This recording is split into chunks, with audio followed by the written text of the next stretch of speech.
السلام علیکم ناظرین، میں ہوں آپ کا ہوسٹ ریاض بھٹی۔ ناظرین، آج ہم ایشیا کی سب سے بڑی بار لاہور بار ایسوسی ایشن کے انتخابات میں سیکٹری کے امیدوار کاشف علی چودھری کے ساتھ موجود ہے۔ آج ہم ان سے جاننے کی کوشش کریں گے کہ وکلا فلاح و بہبود سمیت دیگر امور کے حوالے سے ان کا ایجنڈا کیا ہے۔ جی کاشف صاحب۔ بھٹی صاحب، آپ کا بہت شکریہ، آپ نے ٹائم دیا۔ وکلا کی بہبود کے لیے یہ جو ہمارے الیکشن سالانہ ہوتے ہیں سیکٹری شپ کے یا پوری کیبنٹ کے، اس میں جو پروسیس ہے، جو پیچھے کیبنٹس جو کام لے کے چل رہی ہوتی ہیں اس کو آگے لے کے جانا، یا کوئی ایسا ایجنڈا جو تھوڑے ٹائم میں وکلا کے لیے زیادہ سود مند ہو، وہ شامل ہوتے ہیں۔ وہ ہمارے ایجنڈے میں بھی شامل ہیں کچھ چیزیں جو ہم وکلا کے لیے کرنا چاہتے ہیں، تاکہ ان کی جو پروفیشنل زندگی ہے وہ آسان سے آسان ہو، نہ کہ مشکل ہو۔ اس میں بار روم کی ایکسٹینشن جو پچھلے چند سالوں سے کافی بڑا مسئلہ چلا آ رہا ہے، کیونکہ زیادہ اس کی ضرورت محسوس ہو رہی ہے کرونا کی وجہ سے۔ بار روم کی ایکسٹینشن ایک بیسک مسئلہ ہے، کینٹین ہے، اس کی صفائی، اس کو پروسیس کو اچھا کرنا، یہ سارے وہ ایجنڈے ہیں جو ایک سال میں پورے ہو سکتے ہیں اور ہماری پریورٹی میں یہ شامل ہیں۔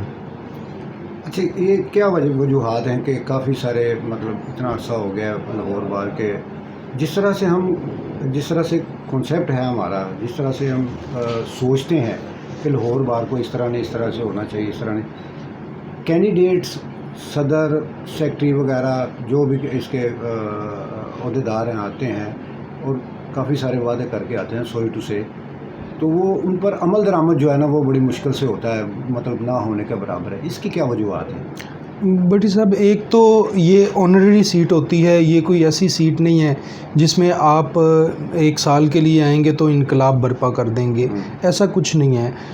یہ ہوتا ہے کہ چھوٹے اگر ٹارگٹ رکھے جائیں تو وہ ایک سال میں اچیو ہو سکتے ہیں۔ جب ہم الیکشن جیتنے کے لیے ایک ایسے نعرے کا سہارا لیتے ہیں جو ایک سال میں کمپلیٹ ہی نہیں ہو سکتا، جس کے لیے ایک پروسیس چاہیے، 4 سال 5 سال کا پروسیس چاہیے، وہ کمپلیٹ ہوں گے۔ جب اس کو ہم اڈاپٹ کریں گے لوگوں کو اٹریکٹ کرنے کے لیے، تو پھر ہمیں پریشانی ہوگی کہ ہمارے ٹینیور میں جو وعدے ہوئے تھے، ہم جو وعدے کر کے آئے تھے، وہ پورے نہیں ہو سکتے۔ لیکن اپنے ٹارگٹس، اپنے گول چھوٹے اور ٹو دی پوائنٹ رکھنے چاہیے۔ میرا خیال ہے کہ کمپین کے دوران جھوٹ نہیں بولنا چاہیے۔ اگر ہم کوئی ایسا پروجیکٹ کر رہے ہیں جو 3 سال میں پورا ہونا ہے، تو ہمیں اتنا ہی وعدہ کرنا چاہیے کہ یہ ہم پروسیس شروع کر دیں گے، آگے اس میں اپنا حصہ جتنا ہم ڈال سکتے ہیں ڈال دیں گے، آگے والی کیبنٹ کے حوالے کر دیں گے کہ وہ اپنا حصہ اس میں ڈالیں۔ تاکہ جس طرح میں مثال دیتا ہوں ہاسپٹل کی، یہ ایک ایسا پروجیکٹ ہے جو ایک سال میں کمپلیٹ ہونے والا نہیں ہے۔ ہم نعرہ تو لگا سکتے ہیں، ہو سکتا ہے، فیزیبلٹی بھی ہے، ہو بھی سکتا ہے ایکچولی، لیکن ہمیں پتہ ہے کہ ہماری گورنمنٹ، ہمارے جو سول ایڈمنسٹریشن ہے، اس کو جو ہمارے اپنے مسئلے مسائل ہیں چھوٹے چھوٹے، اس کو ٹیکل کرتے ہوئے یہ 2-3 سال میں ایزیلی اچیو ہو سکتا ہے۔ تو ہم اگر یہ نعرہ لگائیں بجائے اس کے کہ ہم hospital, state of the art hospital تعمیر کر دیں گے، یہ نعرہ لگائیں کہ ہاسپٹل تعمیر کرنے کی طرف ہم اپنا حصہ پراپر ڈالیں گے۔ جس طرح ایک کیبنٹ نے زمین خریدی ہے، اس نے ایک سٹرکچر بنا دیا ہے، یہ ان کے پلس پوائنٹس ہیں۔ اس طرح آگے والی 2-3 کیبنٹس اگر اس پہ خاموش نہ رہتی، اپنا حصہ ڈال دیتی، تو یہ آج ایک کمپلیٹ اچھا ہاسپٹل موجود ہوتا۔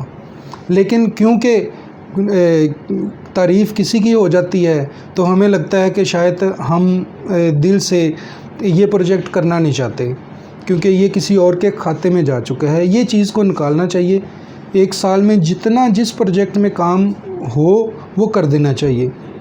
اللہ تعالیٰ کی ذات بھی اوپر بیٹھی ہے، وہ آپ کو واچ کر رہی ہوتی ہے، وہ عزت سے نواز دیتی ہے اگر آپ صدقے دل سے کسی بھی پروجیکٹ میں کام کریں تو۔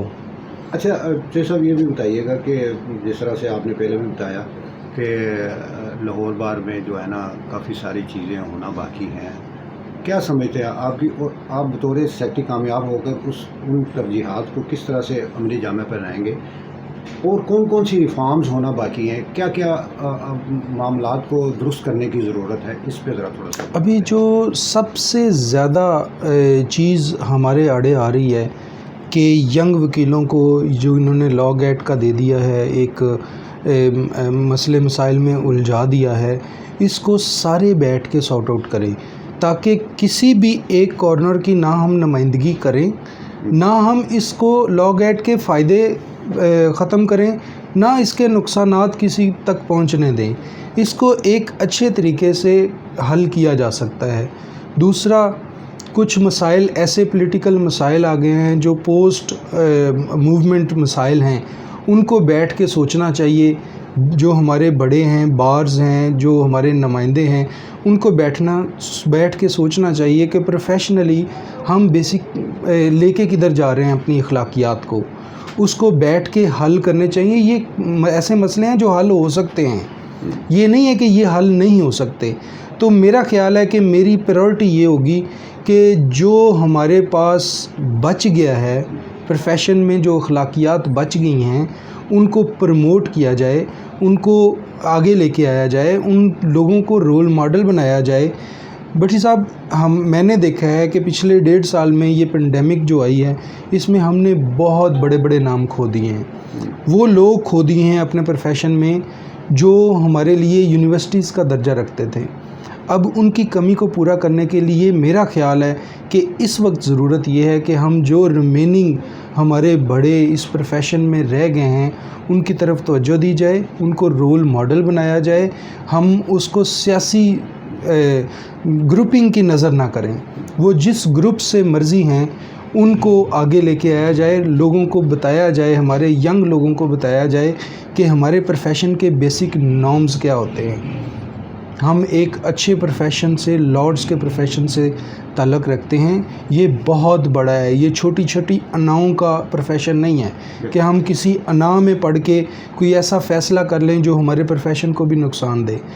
ہم ایک پڑھے لکھے لوگ ہیں اور ہمیں خود اپنے کریکٹر سے پروو کرنا چاہیے کہ ہم لوگوں سے آگے ہیں ایک قدم. جس طرح سے کہا جاتا تھا کہ یہ مقدس پیشہ ہے, اس طرح سے پڑھے لکھے طبقہ اس میں, تو یہ کنسیپٹ جو ہے یہ ابھی موجودہ دور میں تو سوری ٹو سے نظر نہیں آ رہا کہ جس طرح سے.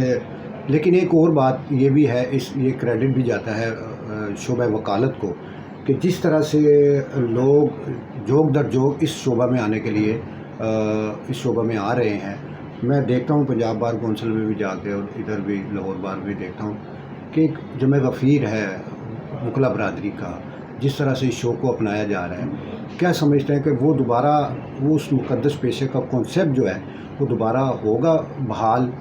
میں آپ کی پہلی بات سے تھوڑا سا اختلاف کروں گا کہ یہ آج بھی نوبل پروفیشن ہے. ٹھیک ہے, وہ چند لوگ ہیں جن کی آواز شاید اس دور میں زیادہ گونج رہی ہے جو شعبہ وکالت کو برا کہتے ہیں. وہ چند لوگ ہیں, وہ 1% 2% ہوں گے. صحیح. زیادہ تر لوگ اس پروفیشن کی آج بھی اتنی ہی عزت کرتے ہیں جتنی پہلے کرتے تھے. کیونکہ ہمارا کام جو ہے وہ کوئی اور پروفیشن کر ہی نہیں سکتا. ہم آواز اٹھاتے ہیں, ہمارے اخلاقیات میں شامل ہے کہ جہاں پہ ہم انجسٹس دیکھیں ہم آواز اٹھاتے ہیں, ارسپیکٹیو آف کہ وہ ہمیں کوئی فیس دے رہا ہے یا کوئی معاشی بینیفٹ دے رہا ہے. ہم معاشرے کی ترقی کا, معاشرے میں اخلاقیات کی حفاظت کرتے ہیں. ہم دیکھتے ہیں جہاں بھی جاتے ہیں جہاں انجسٹس ہو رہا ہوتا ہے وہاں پہ ہم آواز بلند کرتے ہیں. یہ آج بھی اتنا ہی نوبل ہے جتنا پہلے تھا. آج بھی اس میں لوگ اپنی معاشی ضروریات کو پورا کرنے کی فکر نہیں کرتے, دیکھتے ہیں کہ ہم نے معاشرے کو لے کے کہاں جانا ہے, ہم نے اس ملک میں قانون کی حکمرانی قائم کرنی ہے یا نہیں کرنی. اگر ایسا نہ ہوتا تو لوگ اس طرح اٹریکٹ نہ ہوتے. آپ کی بات صحیح کہ لوگ جوک در جوک اس پروفیشن میں آ رہے ہیں, اسی لیے آ رہے ہیں کہ یہ آج بھی ایک سمبل ہے, آج بھی اس کی اخلاقی معیار بہت اونچی ہیں. ٹھیک. اچھا شویب صاحب, یہ بھی بتا دیجیے گا کہ موجودہ سینیریو کو ہم اگر دیکھتے ہیں تو لٹیگیشن بہت زیادہ بڑھ رہی ہے, مقدمہ بازی جو ہے نا وہ بہت زیادہ بڑھ رہی ہے, اور کیا وجہ ہے اس کا؟ فیصلے نہ ہونا وجہ ہے یا کوئی اور وجوہات ہیں اس میں؟ آپ کیا سمجھتے ہیں اس میں؟ ہمارا بٹی صاحب ہمارا وکیلوں کا اینگل تھوڑا ڈیفرنٹ ہوتا ہے کہ جب لٹیگیشن بڑھ رہی ہو تو اس کا مطلب یہ نہیں ہوتا کہ فیصلے نہیں ہو رہے، اس کا مطلب یہ ہوتا ہے کہ لوگوں کا ٹرسٹ زیادہ ہو رہا ہے عدلیہ پہ. ہم کیونکہ اس پر عدلیہ اور بار اور بینچ ایک ہی پروفیشن ہے، ایک ہی حصہ ہے، دونوں پہیے ہیں، تو ہم کہتے ہیں جب لٹیگیشن بڑھ رہی ہوتی ہے تو ہم پہ اعتماد زیادہ ہوتا ہے. ہاں ڈسپوزل کا مسئلہ ہے، وہ کمپیٹنسی کا مسئلہ ہے. اس کی کیا وجہ ہے؟ کمپیٹنسی ڈسپوزل کم ہے کیونکہ معذرت کے ساتھ ہمارے جو پروسیس ہے ججز اپوائنٹ کرنے کا، I am not talking about higher judiciary, lower judiciary کی اپوائنٹمنٹ کا طریقہ کار جو ہے وہ اچھا نہیں ہے، اس میں پریکٹسنگ لائر نہیں لے کے آ رہے. ججز کی کمی کا بھی ججز کی کمی تو شروع دن سے ہی ایک مسئلہ رہا ہے کہ ججز ہمارے اسٹرینتھ پوری نہیں ہے. یہ ایک بیسک مسئلہ ہے. یہ ہماری ایڈمنسٹریشن کو، گورنمنٹ کو چاہیے، جو obviously آج کل تحریک انصاف ہے تو انصاف پہ بھی کچھ کام کر لیں، 3 سال انصاف پہ بھی کام کر لیں. انصاف کی فراہمی بیسک ذمہ داری ہوتی ہے کسی گورنمنٹ کی. تو یہ ججز کی کمی کو پورا کریں، اس میں پراپر بجٹ دیں، بلڈنگز ایلوکیٹ کریں تاکہ لوگوں کو ان کے دروازے کی دہلیز پہ انصاف فراہم کیا جا سکے. Very good. اچھا چوہے یہ بتائیے کہ 2007 کی جو عدلیہ بحالی تحریک تھی، آپ نے بھی اس میں شمولیت میرا خیال کی ہوگی. جی بالکل اوبیسلی. تو اس تحریک میں وکلا نے کیا کھویا اور کیا پایا؟ ایک سوال ہے یہ والا، اس حوالے سے ذرا بتائیں کیا کھویا اور کیا پایا، کیا سیکھا آپ نے اس 2007 وکلا تحریک میں؟ بٹی صاحب یہ ایک ایسا سوال ہے جس کا احاطہ کرنا اتنا آسان نہیں ہے جتنا آسانی سے آپ نے سوال کر دیا. وکلا تحریک میں میرے پروفیشن میں جو پہلا قدم تھا وہ اس دن تھا جس دن ہائی کورٹ پہ نومبر 2007 میں حملہ کیا گیا اور وکیلوں کو مارا گیا، وکیلوں کو بار روم سے نکال کے بے عزت کیا گیا، ان کو تکلیف پہنچائی گئی، ان کو گرفتار کیا گیا. وہ پہلا دن تھا. تو ہمارا پروفیشن میں جو پہلا دن تھا وہی اسٹرگل کا دن تھا اور آج تک وہ جاری ہے. بیسیکلی ہوتا یہ ہے کہ کسی بھی موومنٹ کو اثرات لینے کے لیے، اس کے فائدے لینے کے لیے، اس موومنٹ کے کامیاب یا ناکام ہونے کے بعد کے جو فیصلے ہوتے ہیں وہ بڑے اثر انداز ہوتے ہیں. معذرت کے ساتھ ہماری موومنٹ بہت اچھی تھی لیکن اس کے بعد جو اس میں فیصلے کیے گئے وہ اتنے اچھے نہیں تھے، جس کی وجہ سے ہمیں اس کا نقصان زیادہ فیس کرنا پڑ رہا ہے اور فائدے کم مل رہے ہیں. ابھی تک اس چیز ہمارے شوقس جو ہیں ہاں بالکل ایگزیکٹلی ہماری بالکل ہو رہے ہیں. ہماری موومنٹ کا جو موٹو تھا وہ اعتزاز احسن کی نظم تھی، آپ کو بھی یاد ہوگی کہ ریاست ہوگی مانگے جیسی، ہر شہری سے پیار کرے گی. تو ریاست ماں کے جیسی ہونی چاہیے اور ہر شہری اس میں آنا چاہیے. ہر شہری، یہ کوئی ایک پرٹیکولر لوگ نہیں ہے، پرٹیکولر طبقے کے لیے نہیں ہے یہ ملک. یہ ہر شہری سے پیار کرنا چاہیے. ہر انڈیویجول امپورٹنٹ ہے. 1 انڈیویجول امپورٹنٹ ہے اس ملک کا. 22 کروڑ کے 22 کروڑ امپورٹنٹ ہے. الٹیمیٹلی اس چیز میں آپ مطلب آپ کی گفتگو سے جو سمجھا ہوں، ہو سکتا ہے میں غلط ہوں، میں جو سمجھا ہوں کہ الٹیمیٹلی ہمیں اس تحریک سے نقصان زیادہ ہوا ہے اور ابھی ہم اس چیز کو اچیو کرنے جا رہے ہیں جو ہمیں چاہیے تھی. وہ آپ کا پوائنٹ آف ویو بہتر ہے، آپ ظاہر ہے ایک اچھے تجزیہ کار ہیں، آپ کا پوائنٹ آف ویو بھی ٹھیک ہے. اس کے فائدے آج بھی ہم اگر اس کے فائدے لینے کی کوشش کریں تو آج بھی ہم لے سکتے ہیں. It's not too late. آج سے بھی ہم شروع کر سکتے ہیں کہ اس موومنٹ کے بعد جو ہمارے پاس اسٹرینتھ آئی تھی اس کو ہم پازیٹیو وے سے یوز کریں. وہ آج بھی اویلیبل ہے، تھوڑی کم ہو گئی ہوگی، عرصہ گزر گیا ہے، تھوڑی کم ہو گئی ہوگی، لیکن اس کو ہم پازیٹیو وے میں یوز کر سکتے ہیں، آج بھی یوز کر سکتے ہیں. میں آپٹیمسٹک ہوں کہ اس میں ہم آگے جا کے فائدے لے سکتے ہیں. ٹھیک ہے، ہوپ فل ہوں کہ یہ ہوگا انشاءاللہ. اللہ تعالیٰ بہتر کرے.